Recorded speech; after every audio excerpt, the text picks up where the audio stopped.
What's going on, family? We are back. You are now tuned in to the Rookie and the Vet podcast, also known as the RVP, with your host to give a toast, Cody Meeks. I want to apologize for the delay, folks, right? I'm about 3 weeks behind schedule, right? That's the last time I was able to get a podcast out. I want to apologize for that. I was really sick. I was under the weather, and then my son was under the weather. I'm still not 100% now. Trying to get back to my normal self, right? Nonetheless, I wanted to drop this on Thursday. Right now, unfortunately, I'm recording Saturday morning. It's early, but I wanted to get it. I wanted to get it done. That way I could get it out to folks. I wanted to drop Thursday, but I forgot. The wife had a girls' night. Shout out to Justin Timberlake. She went out to the JT concert, let her do her thing. So that's on me, folks. I was putting it aside, but we are here now. Like I said, it's early, Saturday morning. It's about 7 o'clock a.m. my time. Just wanted to touch base with folks, right? On the sports side. This is a sports podcast this morning, folks. I still been out in the field, been pulling up to events, shooting content, still making posts on the Instagram, the RV Pod, TikTok, RV Pod, Facebook. You can find me, first name, last name, Cody Meeks. We still been out in the field, doing all the good stuff, but I needed to touch base with folks over here on my sports side, my day ones, right? I can't keep y'all waiting. I didn't want to keep y'all anticipated, right? So today what we have, if you refer back to some old posts that I made on Instagram, today's slate, I want to touch base with folks. We're going to go over the NBA Cup champion, Milwaukee Bucks. They took on the Oklahoma City Thunder. We'll hit that. For my Cardinal fans, from my baseball side, I want to hit this Nolan Arenado trade rumors, right? I got to speak my piece on that, folks. Last but not least, we're going to finish it off Week 16 NFL matchups and the playoff picture, We're only a couple weeks out. We're going to talk football. We're going to talk playoffs, right? Sound good? Get it? Got it? Good. Like I said, folks, first on tap, we've got the Bucks and OKC in the NBA Cup championship. The Bucks went on to a 97-81 victory. It was close in the first half. It was competitive in the first half. In the second half, the Bucks pulled away, right? They outscored Oklahoma City 46-31 in the second half. From what I saw, man, from the game, the Bucks hit threes. They played sound defense. They defended around the rim. That's their calling card. That's what they do when they're at their best, right? They play dominant. They play their style of basketball. I will say this while I got folks. If you look at the standings, they're like maybe 4th or 5th in the East. They haven't wowed, right? They got off to a slow start. But at this point, what I'm seeing from them, when they get into the playoffs, they could be dangerous. They got 2 Hall of Famers. You got Greek Freak. You got Dame. They could cause a problems for a Boston Celtics team in whatever round they would face them in, right? That's my sleeper team, man. I'm not gonna lie. You heard it here first. I don't think a whole bunch of people are praising them. They're inconsistent. They go up and down. But they could be dangerous if they're hot in the playoffs, folks. Out of the East. In my opinion, the Milwaukee Bucks are the toughest competition for the Boston Celtics coming into the playoffs. You heard it here first, folks. Back to this game, right? Like I said, they play good D. They knocked their threes down. They limited Shai Gilgeous-Alexander, right? He's one of my favorite young players. Slowed him down. What did he go for? He had a very quiet game. I think he only had like 20, 21 points. Very quiet from him.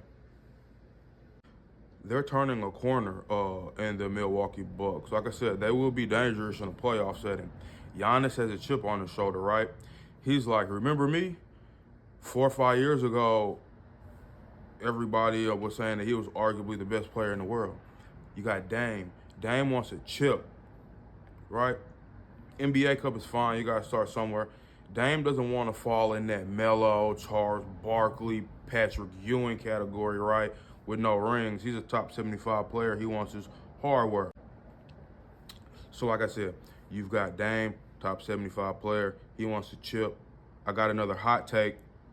When Giannis is at the peak of his powers, when Giannis is healthy, when Giannis is doing what Giannis does, he's arguably the most dominant player in the league, right? You got to give him his props, man. Between him and probably Joker, like, they can absolutely dominate a game. Especially in that paint, offensively, defensively, just the way that he makes the offense react, defense react, rather. You got to put him up there. But while we're here, while we're on the topic, while we're on the subject, big shout out to the Oklahoma City Thunder. This loss doesn't mean much. They're still the best young team, in my opinion. Another hot take. We dropping hot takes today, folks. You will most likely see them in the finals against the Boston Celtics. You heard it here first. Best young team that there is out there. We get to watch Shy and the rest of that core, as long as they don't split them up, Chet and all them, for another 10, 12 years, Shy specifically. He's one of the best young guards. He's exciting to watch. One of the smoothest games. He's got a beautiful game, beautiful basketball. You got Williams, you got Chet Holmgren. They got a young, solid core. The future is bright. But as far as this game goes, quiet night from Shy. Shout out to Andre Robertson, the young guy with Milwaukee. He locked them up, man. Goes for 21, 4, and 2. That's quiet for his standards. Hartenstein, they're big. The trade from the Knicks, he had a solid game. He chipped in 16 and 12, double-double. Jalen Williams chipped in for 18, but they needed more from the others, right? They needed more from the others. They only shot 34% from the field, 16% from the three. Those are both season lows. If you're shooting that poor from the field, don't expect to come out with a victory. They got out rebounded by 10 on the boards. They got out assisted 25-13. So all the stats go in the Oklahoma City's favor, not. Shout out to them, though, nonetheless. The future's bright. As far as this NBA Cup, man, how do y'all feel about it? Is it a big deal to y'all? Is it not? Like, it's cool. Like, it gives them something to play for. There's a $5,000 bag for each player. That's really what they're playing for. It's cool, right? But it doesn't hit the same, right? I see Giannis at the end, right, where they're doing their little post-game celebration and all that. You know, Giannis, he's doing this thing. He's going crazy like he won the Larry O'Brien or something. Well, I see Dame, like, he ain't really want to touch it. He was just like, I know he wants the real thing, right? Nonetheless, congrats again to the Milwaukee Bucks and Giannis Antetokounmpo, the NBA Cup MVP. You want to talk baseball? We'll talk baseball. A couple folks wrote me. They were like, I know you're going to talk about that Nolan Arenado, these trade rumors. You know I got to touch base. If you haven't heard, you'll hear it here first. Nolan Arenado and the St. Louis Cardinals specifically, they've been trying to move him. The future Hall of Fame third baseman for the St. Louis Cardinals. Rumors are amongst money teams, right? The big name teams, the serious contenders, and the Cardinals, Astros, Yankees, Dodgers, basically the money teams that like to stack, right? How do we feel about this?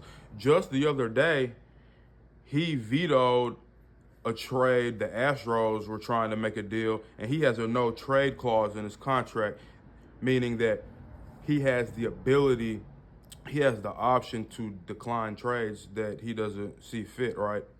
Um, I know personally, if he does go, I know he wants to go to a contender for one. I know he's from the West Coast. He's from California, I believe. Look for the Dodgers maybe or somewhere west. If he does go, that may be what he's looking to make a deal. Me personally, this is coming from a diehard fan.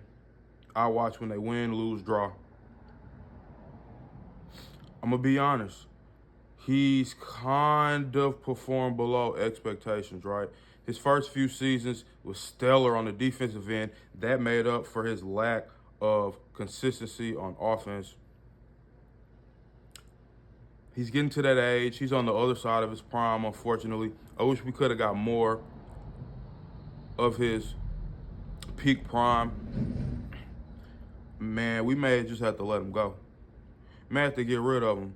He wasn't good enough defensively last year. You got to admit it if you watched. He underperformed offensively since day one. He's been a streaky guy. He's not the same hitter that we saw in Colorado, in that Colorado air and that Rocky Mountain atmosphere. It may have played a factor. But like I said, look out for Arenado getting traded. Maybe West Coast, definitely going to be a contender, definitely going to be somewhere where he can get paid, right? Matter of fact, I got something I want to break down with y'all, right? Specifically, I got it right here. Last year, Arenado hit 272 with 16 home runs and 71 RBIs. Those are all career lows. He looked bad. He was off balance in his at-bats, stretching the strike zone, reaching, right? He had bad timing. His balance was off. Excuse me. He had a bad attitude. He had bad body language. I went to games. I saw it in person. I saw it on the television. Like, I didn't like what I saw from him. He's been out of sorts for a while. So that's what he hit last year, right? 272, 16 on 71. These are career lows. His career average is a 285 with 28 home runs and 94 RBIs. That's what he was doing over there in Colorado. We haven't gotten that, right? And for 75 more million over the next 3 years, I say we just get him off the books, man. The Cardinals have shown that they're rebuilding. They've said it over and over and over again. It may just be time to do it, right? Or I've also heard maybe moving him from third over to first and taking Nolan Gorman and giving him the starting third base position, which I'm not thrilled about that because he's a strikeout artist. He's either hitting a bomb or striking out, so it's like, but yeah, they're talking about maybe possibly moving Nolan Arenado over to first. Cody's gone. They're not going to pick him back up. He's washed. Our best player, unfortunately, shout out to Mason Wynn, but you don't necessarily want your best player to be a rookie, right? If your best player is a rookie, that means you probably have a lack of depth, right? Your veterans aren't performing, they're underperforming, right? I'm not sure what direction my St. Louis Redbirds are in. I don't think it's going up. I hope that I'm wrong. You know what I'm saying? Maybe they come and turn it around and they show us something. They did win 20 more games than they did the prior season. But that's just because they were just so awful in 2022. Or I'm sorry, in 2023. That was just a horrible year. Horrible. But like I said, nonetheless, Arenado, I don't want to sit here and bag on him. He's still a future Hall of Famer. He's got the accolades. 10-time Gold Glover. I think he won 10 in a row. His first 10 seasons, just racking them up. 5-time Silver Slugger. He's finished in the top 3 or top 5 in MVP in the National League several times. He's got 350 bombs in his career. He may not flirt with 500. He'll definitely get in the 400s, maybe 450s when it's all said and done. Great player. It's just unfortunate that we got him in this period. It may just be the back end of his prime, folks. Before we get into it, folks, I want to go over I'm going to read it off for you guys. I want to go over the NFL standings, right? Just real quick, we'll run it off. Our leaders for each division going into Week 16, just a couple weeks from the playoffs. AFC East leaders, the Bills at 11-3. AFC North, Pittsburgh Steelers at 10-4. On the AFC South, the Texans are 9-5. AFC West, your leaders are 13-1 Kansas City Chiefs. Over in the NFC, you've got the Eagles at 12-2. Detroit Lions at 12-2. The NFC is super top heavy, folks. You've got two 12-2 teams. Then you got the Bucks and the Rams leading their division at week 8-6 records. I like the Rams though, man. 8-6, but I don't know, man. They're a tough out. They could upset somebody. I'm being biased. I am a Rams fan. I'm being biased, folks. That's one thing that I am. I am biased. You'll find that out. I'm biased. But yeah, we're going to start talking football, folks, a little bit more. I haven't touched base with folks that often on the football side, but we're going to start talking football more as we're going into the NFL playoffs. Definitely going to start having more content. We're going to start posting more and all that good stuff, more highlights, more reels. Sound good? Now let me go into a couple of these big games that stood out to me. Week 16, we got a Texans 9-5 at Kansas City Chiefs 13-1 game. It's in Kansas City, I believe. That's going to be fire. I'm not sure. I know that Patrick Mahomes was slightly injured. I'm not sure if he's going to play. We'll find out. But that has a huge playoff implications for the 9-5 Texans. They want to keep their record where it is.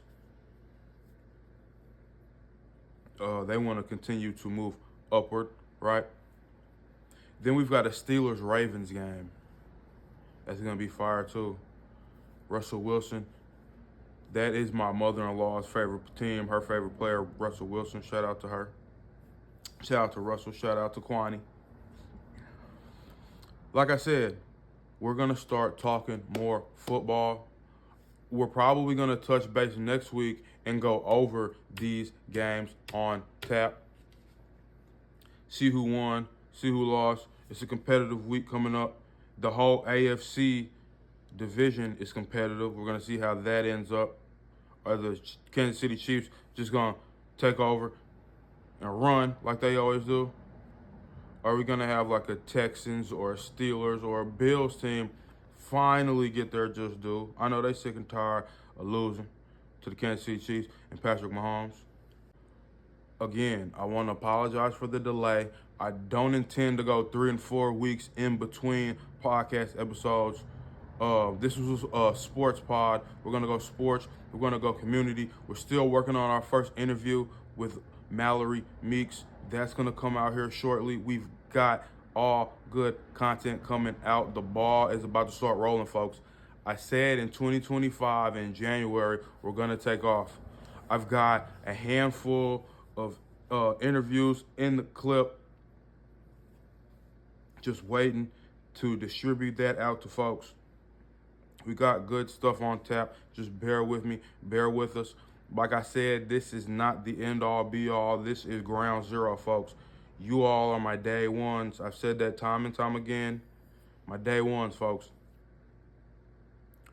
You've got the NBA Cup. We touch base. Shout out to the Milwaukee Bucks, NBA Cup champions. You've got Nolan Arenado trade rumors. Move him to third. You can get rid of him. You got to do what you got to do. We're rebuilding, clearly. You've got NFL playoffs on the way. Great Week 16 matchup. We'll go Week 17 next week. You've got the Rookie and the Vet podcast, hosted by yours truly, Cody Meeks. It's all love, family. See ya.